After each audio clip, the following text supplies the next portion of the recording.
Moro kaikilla, mun nimi on Diska. Tässä videossa mä käyn läpi, mikä oli GTA OG ja mitä sille kävi. Eli niille, jotka ei tiedä, mikä oli GTA OG. Jotta mä voin vastata tuohon kysymykseen, meidän täytyy käydä läpi vähän GTA V-historiaa. GTA V julkaistiin 7. syyskuuta 2013 PlayStation 3 ja Xbox 360 konsoleille. Ja 1. lokakuuta samana vuonna julkaistiin GTA Online. Niille harvoille, jotka ei pelannut GTA V:tä, GTA V:ssä on siis niinku yksin peli ja siinä on pitempi tarina. GTA Online taas oli monin peli, eli siinä pelaa useampi pelaaja ja siinä ei ole mitään niinku yhtä tarinaa, vaan lyhyempiä tarinoita, jotka liittyy yleensä uusien päivitysten tehtäviin. Mutta 16. joulukuuta 2021 GTA Online suljettiin kokonaan Xbox 360 ja PlayStation 3.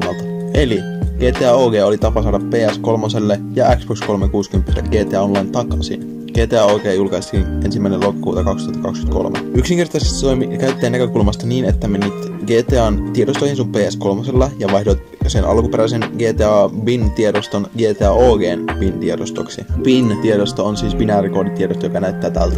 Ja kun se BIN-tiedosto oli vaihdettu, kun sä menit GTA V:hen ja sieltä menit sinne, missä on normaalisti GTA Online, sä pystyt menemään GTA Onlineen. Tietysti sä menit niinku GTA OGn online-servereillä, mutta se näytti tasan samalta. Mutta valitettavasti GTA OG lopetettiin 22. maaliskuuta 2024. Eli vaan vähän alle puoli vuotta sen julkaisemisen jälkeen. Eli mitä sille kävi? GTA OGn tekijöitä huolestutti heti projektin alussa mod-menujen käyttäjät, ja omasta kokemuksesta voin sanoa, että niitä riitti. Joten tekijät kehitti paljon modausestoja, sitä ei tietenkään julkistettu, että minkälaisia ne oli. Mutta sanottiin vaan, että estot oli hyvin niinku alkeellisia.